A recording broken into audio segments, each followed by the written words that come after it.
그래서 어제도 잠깐 말씀을 드렸지만, 자, 6월달에는 제가 지금 현금을 쓸 거예요. 생각 이상으로 많이 쓸지도 모르겠습니다. 근데 그 현금들을 좀 어떤 흐름을 가지고 쓸 거냐, 당연히 우리가 주목하고 있는 종목들 2개 정도에 대해서는 비중을 실는, 지금 증시가 사실 여기서 안 빠질 거라고 생각을 하진 않거든요. 올라갈 수도 있겠지만 하락에 대한 차익 물량이 나올 수 있는 거에 대한 가능성은 저는 6월달에는 계속해서 열어둬야 되는 구간이라고 판단을 하고 있어요. 근데 그 흐름 속에서 증시가 빠지면은 당연히 우리가 보유하고 있는 종목들도 빠질 수가 있을 텐데, 그 흐름 속에서 증시가 빠질 때마다 더욱 기분 좋게 우리가 담아갈 수 있는 테마, 기분 좋게 우리가 담아갈 수 있는 업종을 지금 선별하고 1차 매수를 진행을 하는 게 현 시점에서는 가장 급한 업무라고 생각을 하고 있습니다. 그에 대한 종목이 제가 아까 말씀드린 종목군도 있고, 그 테마군에 대해서 오늘 간략하게 설명을 한번 드리려고 하는 거예요. 그래서 저희 스윙 중장기의 결은 사실 이번만 그런 게 아니라 항상 동일하게 흘러가는 부분들이 있어요. 가장 기본적인 전제는 증시가 빠지면 빠질수록 오케이, 좋구나, 기회다 라고 더 담아갈 수 있는 종목을 찾기 위해 노력을 많이 합니다.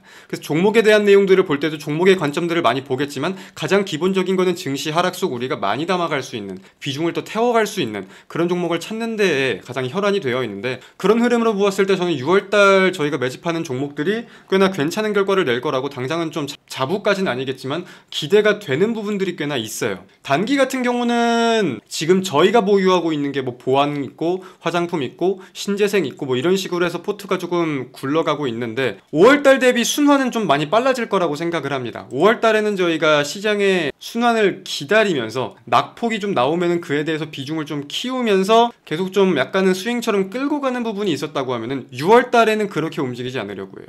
돈이 움직이는 방향이, 돈이 순환되는 그 속도가 굉장히 5월보다도 더 빨라질 수 있겠다는 생각을 합니다. 5월달에도 순환이 빨랐었는데 5월달에는 그 순환을 좀 기다리자, 이 흐름으로 비중을 실어가면서 담아갔다면은 6월달에는 우리가 5월달 대비해서 증시가 어떻게 흘러가고 있는지, 어떻게 변해가고 있는지 더 잘 알게 됐잖아요. 우리가 예상한 대로 흘러가게 됐고, 그죠? 그럼 6월달에는 꼭 손절 익절 결과가 나오는 게 아니더라도 우리가 틀렸다고 생각을 하면은 빠르게 쳐낼 건 쳐내고 다시금 조금 편입을 하고, 그리고 그에 대해서 단기적인 순환이 더 빨리 흘러갈 수 있게, 즉 우리가 1월달 2월달에 보면 매매를 그렇게 많이 했었거든요. 1월달 2월달에는 중장기도 중장기였지만 단기에 대한 순환 속도가 꽤나 빨랐어요. 그래서 저는 지금 그때와 비슷한 매매를 조금 해보려고 이제 준비는 끝났다는 거죠. 이제 빨리 6월달에 왔으면 좋겠다, 기다려진다. 지금도 단기 순환 속도가 더 빨라지고 있고, 그죠? 5월 30일 오늘자의 VIP 전용 비공개 방송 본격적으로 시작을 해보도록 하겠습니다. 저는 오늘자의 방송을 진행하게 된 AP투자연구소의 이호수고요. 오늘도 모쪼록 함께하는 1시간, 의미있는 시간이 될 수 있도록 최선의 노력을 다해보겠습니다. 자, 코스피는 0.23 하락, 코스닥은 0.09 하락. 코스피의 경우는 최근에 증권이나 지주사 위주의 수급이 생각보다 강하게 몰린 경향들이 있다 보니까 증시 자체의 투심을 봤을 때 이제는 다시금 과매수 구간에 접어드는 모습이 확인이 되고 있어요. 여기서 그래서 과매수 구간이 계속 이어질 건지 아니면 차익 물량이 한 차례 나올 건지 개인적으로 오늘 좀 나오지 않을까 생각을 하는데, 저는 한 번 밀려도 된다고 생각을 합니다. 여전히 일전에도 증시 조정 가능성에 대해 말씀을 드렸고, 예상보다 빠르게 그 조정이 끝나면서 되게 강한 상승을 보이고 있는 건데, 지금 이러한 캔들에 대해서는 저는 사실 크게 의미를 부여하고 있지는 않아요. 전반적인 투심이나 전반적인 거래대금이 활성화가 되고 있다기보다는 그냥 특정 좀 대형 업종들의 매수세가 몰리는 게 크게 기여가 되고 있다 수준이니까, 우리가 주목하고 있는 부분들에 대해서는 그냥 꾸준히 주목하면 된다라고 생각을 하고, 사실 아직 안 든 거는 웬만해서 못 들어가요. 거래대금이 너무 없어. 웬만해서 못 들어갑니다. 그렇게 거래대금이 지금 터지는 종목들 중에 다음 주나 다다음 주에 한 차례 눌림이 보인다고 하면은, 그리고 관련된 내용이 계속 언급이 된다고 하면은, 그때 우리가 단기적으로 한번 들어가 보는 거지, 이게 지금 떴으니까 다음엔 이게 뜰 것 같습니다 라고 그 순환을 기다리면서 들어가기에는 그 테마의 다른 종목들의 거래대금이 너무나 적습니다. 그 부분을 좀 잘 알아주셔야 돼요. 5월 30일 국내 증시 개장했습니다.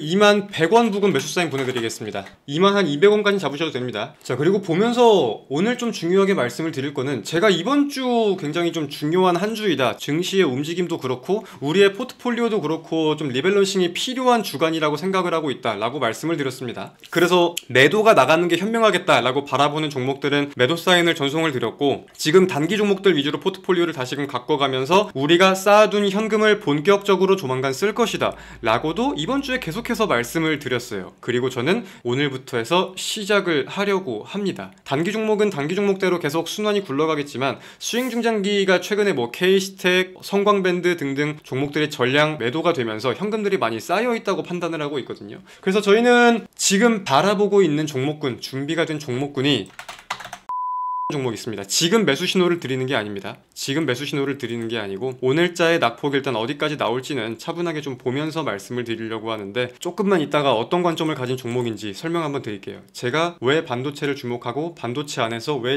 라는 종목을 주목하고 있는지 말씀을 한번 드려보겠습니다. 그래서 엑심냉각 같은 경우는 아까도 잠깐 말씀을 드렸지만 사실 최근에 거래대금이 많이 유입되어 있는 테마는 아니라서 많은 분들이 잊고 계신 분들이 많을 거라고 생각을 해요. 그래서 저희는 더더욱 좀 관심을 가지고 지켜보는 경향들도 있는데, 자세한 거는 다음 주에 다시 한번 말씀을 드리겠지만 우리가 좀 테마적으로 부각될 수 있는 요소가 하나 두 개 늘어나고 있다, 이 포인트를 가지고 관심 있으신 분들은 공부를 좀 미리 해보셔도 좋을 것 같습니다. 기업에 대한 내용만 따져본다고 하더라도 수주잔고나 판매 단가나 점점 올라가고 있어서 수출 비중이 꽤 높거든요. 그래서 환율이 떨어진다고 하면서 우려감을 가지시는 투자자분들도 계시는 것 같은데, 저는 상쇄가 되고 오히려 테마적인 내용이 붙으면 더 좀 긍정적으로 볼 수 있는 부분들이 있지 않나 생각을 하고 있습니다. 기술적으로도 이제 변동성이 줄어들고 있는 자리의 끝자락이라고 생각이 들고요. 초기 파동에서 거래대금이 가장 많이 붙은 상승 파동, 조정, 2차 상승 파동, 조정, 그리고 이제 변동성이 끝나가면서 우리는 이 구간에서 모아가면서 방향이 위로 나올 수 있는 그 방향성에 베팅한다는 거죠.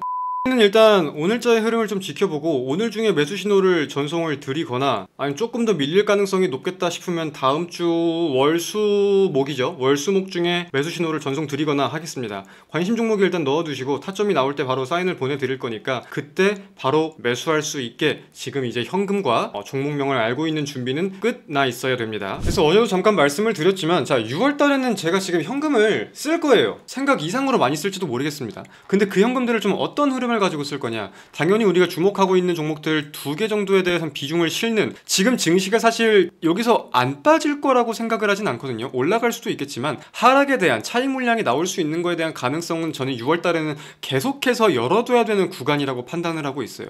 근데 그 흐름 속에서 증시가 빠지면은 당연히 우리가 보유하고 있는 종목들도 빠질 수가 있을 텐데, 그 흐름 속에서 증시가 빠질 때마다 더욱 기분 좋게 우리가 담아갈 수 있는 테마, 기분 좋게 우리가 담아갈 수 있는 업종을 지금 선별하고 1차 매수를 진행을 하는 게 현 시점에서는 가장 급한 업무라고 생각을 하고 있습니다. 그에 대한 종목이 제가 아까 말씀드린 종목군도 있고 그 테마군에 대해서 오늘 간략하게 설명을 한번 드리려고 하는 거예요. 그래서 저희 스윙 중장기의 결은 사실 이번만 그런 게 아니라 항상 동일하게 흘러가는 부분들이 있어요. 가장 기본적인 전제는 증시가 빠지면 빠질수록 오케이, 좋구나, 기회다 라고 더 담아갈 수 있는 종목을 찾기 위해 노력을 많이 합니다. 그래서 종목에 대한 내용들을 볼 때도 종목의 관점들을 많이 보겠지만, 가장 기본적인 거는 증시 하락 속 우리가 많이 담아갈 수 있는, 비중을 더 태워갈 수 있는 그런 종목을 찾는 데에 가장 혈안이 되어 있는데, 그런 흐름으로 보았을 때 저는 6월달 저희가 매집하는 종목들이 꽤나 괜찮은 결과를 낼 거라고, 당장은 좀 자부까지는 아니겠지만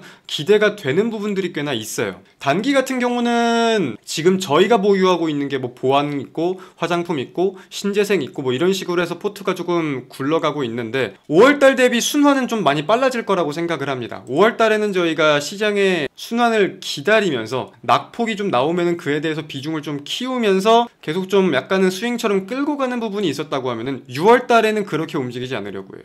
돈이 움직이는 방향이, 돈이 순환되는 그 속도가 굉장히 5월보다도 더 빨라질 수 있겠다는 생각을 합니다. 5월달에도 순환이 빨랐었는데 5월달에는 그 순환을 조금 기다리자, 이 흐름으로 비중을 실어가면서 담아갔다면은 6월달에는 우리가 5월달 대비해서 증시가 어떻게 흘러가고 있는지, 어떻게 변해가고 있는지 더 잘 알게 됐잖아요. 우리가 예상한 대로 흘러가게 됐고, 그죠? 그럼 6월달에는 꼭 손절익절 결과가 나오는 게 아니더라도 우리가 틀렸다고 생각을 하면은 빠르게 쳐낼 건 쳐내고 다시금 조금 편입을 하고, 그리고 그에 대해서 단기적인 순환이 더 빨리 흘러갈 수 있게, 즉 우리가 1월달, 2월달에 보면 매매를 그렇게 많이 했었거든요. 1월달, 2월달에는 중장기도 중장기였지만 단기에 대한 순환 속도가 꽤나 빨랐어요. 그래서 저는 지금 그때와 비슷한 매매를 조금 해보려고 이제 준비는 끝났다는 거죠. 이제 빨리 6월 달에 왔으면 좋겠다. 기다려진다. 지금도 단기 순환 속도가 더 빨라지고 있고, 그죠? 그러면은 또 이제 주린이 분들은 이렇게 여쭤보시는 분들도 많아요. 그러면은 만약에 이 흐름이라고 했을 때에는 여기서 방향성이 나온다는 건데 왜 굳이 이렇게 가는 걸 다 기다리냐? 여기서 그냥 우리가 비중을 확실하게 많이 태우면 되는 거 아니냐? 이거는 절대적으로 잘못된 생각입니다.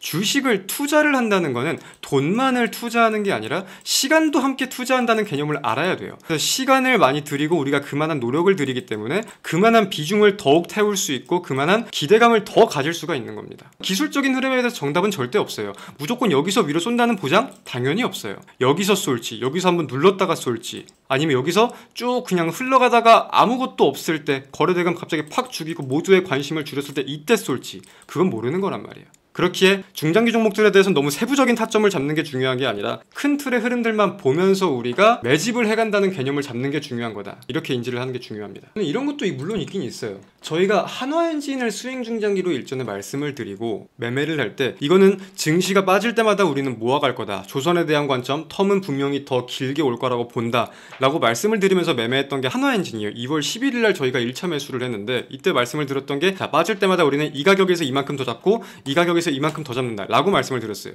근데 이렇게 바로 날아가는 경우도 있어. 그래서 이건 2월 12일 날 예상치 못한 강한 슈팅이 나와서 절반 매도를 하고 이틀 후에 목표가를 돌파하면서 20% 위에서 전량 매도를 했던 종목입니다. 이런 경우도 있긴 한데 이거를 기대하고 들어갈 수는 없다는 거죠. 이거는 운이 약간 가미가 안 됐다면 거짓말인 거고, 이런 흐름을 보고 들어가는 건 맞겠지만 이 흐름을 위한 변동성에 대해서 우리가 인지를 하고 있어야 된다는 거지. 중장기 투자, 뭐 우상향하는 투자라고 한다고 해서 종목이나 계좌나 이렇게 가는 건 없어요. 이 가운데에 이게 다 포함이 돼 있는 거야. 이걸 버텨야 점점 우상향할 수가 있는 거고, 제가 5월 1월부터 방송하면서 사실 계속 강조를 비슷하게 드린 부분은 많았는데 저희는 나름대로 그런 흐름을 가지고 꾸준하게 잘 매매를 하고 있다고 생각을 합니다. 그리고 6월 달에는 그에 대한 키포인트 장세가 좀 될 수 있는 내용들이 있어서 더욱더 제가 6월 달에는 집중을 하고 있는 거고, 보유 종목들 잘라낼 거 잘라내 가면서 현금 만들고 써갈 현금 써가면서, 그죠? 6월 달은 키포인트가 되는 내용들이 많을 거다. 그거를 놓칠 마시길 바라겠습니다. 6월 장세에 대해서 그리고 제가 조금 더 재미있을 것 같다, 되게 챙겨볼 만한 포인트가 많을 것 같다라고 느끼는 이유가 뭐냐면은, 뭐 10분 중에 9분이 아시는 뭐 이제 뭐 대선에 대한 내용이건 뭐 외국인에 대한 내용이건 이런 것들은 많은 분들이 좀 알고 계시잖아요. 근데 저희 AP가 조금 이제 집중을 하고 있는 부분이 하나 있기는 있어요. 사실 올해 들어서 미국 증시와 국내 증시의 디커플링은 이제 거의 고착화가 되었다고 저는 바라보거든요. 미국 증시가 올라간다고 해서 국내 증시가 올라가는 게 아니고, 미국 증시가 떨어진다고 해서 국내 증시가 떨어지는 것도 아니다. 오히려 미국 증시가 떨어지면은 그 수급이 국내 증시로 몰리기도 하더라. 이런 경우들도 저는 꽤나 많았다고 생각을 하는데, 그런 흐름에서 바라본다고 할 때 6월 달에 각종 모멘텀들을 좀 따져본다고 하면은 미국 증시 대비해서 국내 증시의 수익률이 훨씬 좋을 수 있는 관점들이 많다고 보고 있다는 말이에요. 실제로 외국인들의 투자 심리를 본다고 하더라도 미국을 보면은 주식시장이 아니라 채권이나 뭐 안전자산이나 달러나 이런 투자자산을 보는 경우가 좀 많다고 하면은, 한국은 1분기까지는 채권에 대한 내용이 더 높았다고 하지만 이제 2분기로 넘어오면서 위험자산에 대한 심리가 더더욱 높아지고 있다. 이러한 차별점이 있는 부분들이 있기 때문에 오히려 더 부각될 수 있는, 더 재밌게 매매할 수 있는 흐름들이 기대가 된다는 겁니다. 요즘 대체거래소 때문에 차트를 보는 게 굉장히 힘들다, 그렇게 말씀하시는 분들도 되게 많은 것 같아요. 댓글 같은 걸 보면은. 대체거래소 차트에 속지 않는 방법은 생각보다 간단합니다. 첫 번째는 대체거래소에서 움직임이 있어서 차트가 좀 이상해 보인다고 하더라도 대체거래소에서 수급이 분명히 붙어있던 게 있으면 그거는 우리가 신뢰를 해야 되는 거고, 두 번째, 차트가 깨지고 대체거래소 때문에 이상하다라고 하는 거는 거래대금 없이 막 점상을 보내거나 점화한가를 보내거나 그런 흐름들 때문에 말씀하시는 분들이 많을 텐데, 그건 그냥 그날 자리에 들어가서 그날 그 캔들을 봐서 어떤 모습을 보이는지 보면 돼요. 뭐 SK하이닉스 5월 12일자 분봉을 들어갑니다. 그리고 그날 점상을 어떻게 갔던 건지 근데 보면 가자마자 풀렸죠. 그럼 이건 당연히 안 믿으면 되는 거고, 대체거래소에서 수급이 분명히 들어온 게 확인이 됐으면 그거는 우리가 믿어야 되는 건 거고, 혹은 키움 기준으로 6600번을 누르면은 그 차트를 볼 수 있어요. 여기서 통합을 KRX로 바꾸면 됩니다. 다르죠? 이게 KRX, 이게 통합. 제가 6월달 장세에 대해서 지금 굉장히 강조를 많이 드리고 있는데 저희 포트폴리오 단기가 되었던 중장기가 되었던 포트폴리오에 대한 내용을 볼 때 구성을 할 때 가장 기본적으로 신경을 쓰는 내용은 이거예요. 증시가 사실 언제 어떻게 밀려도 이상하지 않을 구간이고 오른다고 해도 어떤 테마 위주로 수급이 오를지 저희는 모르잖아요. 예측은 할 수 있겠지만 거기에 대해서 100% 장담을 할 수는 없잖아요, 우리가. 그죠? 근데 그 흐름을 바라봤을 때 증시가 밀린다고 해도 계좌의 수익률, 계좌에 찍히는 숫자는 안 밀리게, 그리고 증시가 오른다고 하면은 무조건 막 20% 30% 초과 수익률을 찍는 게 아니라 안정적으로 더 잘 올라갈 수 있게 1월달부터 저는 계속해서 그 흐름을 가지고 매매를 하고 있는데 6월달에는 그게 조금 더 빠르겠다, 이 말씀을 드리는 거예요. 이 말씀을. 그래서 저희 포트를 보면은 하나의 업종에 집중을 하기보다는 다양한 업종들을 좀 담아두잖아요. 그리고 좀 더 강조를 하고 싶은 섹터는 한 2종목 정도 담아두기도 하고, 그게 단순하게 그냥 다양한 업종을 깔아둔다 이 느낌도 있겠지만 증시가 하락할 때 수급이 더 받쳐줄 수 있는 테마가 있고 증시가 올라갈 때 상승 탄력이 보일 수 있는 테마가 있고, 그런 흐름에 좀 편승하면서 우리의 매매를 더 잘할 수 있게, 우리의 전략대로 잘 계속 끌어갈 수 있게, 그거를 제가 잘 계속 염두에 두려고 합니다. 그래서 5월달에 우리 현금화한 종목들, 매도가 나간 종목들 이렇게 한번 본다고 하면은 5월달에 그린케미칼 마음 아프지만 12% 정도 손실로 손절을 마감을 했고, 나머지 종목은 나름 긍정적으로 다들 마무리가 되었어요. 그리고 이제 성광밴드 같은 경우는 3차 매수까지 진행이 되었었고, 유일로보틱스도 저희가 2차 매수를 진행한 종목이고, 비중이 꽤나 키워져 있는 종목들이 전량 현금화가 되었기 때문에 현금을 생각보다 저희가 지금 많이 쌓아뒀다는 생각이 가장 기본적인 생각이란 말이에요. 그렇기에 우리가 6월달을 더 집중을 해야 된다. 지금 이렇게 현금을 많이 쌓아두고 있는, 많이 만들어 놓은 이유가 있다. 잘 지켜봅시다. 어떻게 흘러가는지, 우리의 방향이, 그리고 우리의 결과가 어떻게 나오는지 잘 한번 6월달에 해봅시다. 모든 매수와 매도에 대해선 방송 중이 아니더라도 메신저를 통해서 나갈 수 있고 대체거래소에서도 진행이 될 수 있다. 이 포인트 잘 알아두셔야 됩니다. 자, 5월 한 달간 고생들 많으셨습니다. 6월달에는 우리 조금 더 고생 좀 합시다. 자, 고생들 많으셨습니다. 다음 달에 만나요. 그리고 다음 주에 만나요, 여러분. 안녕.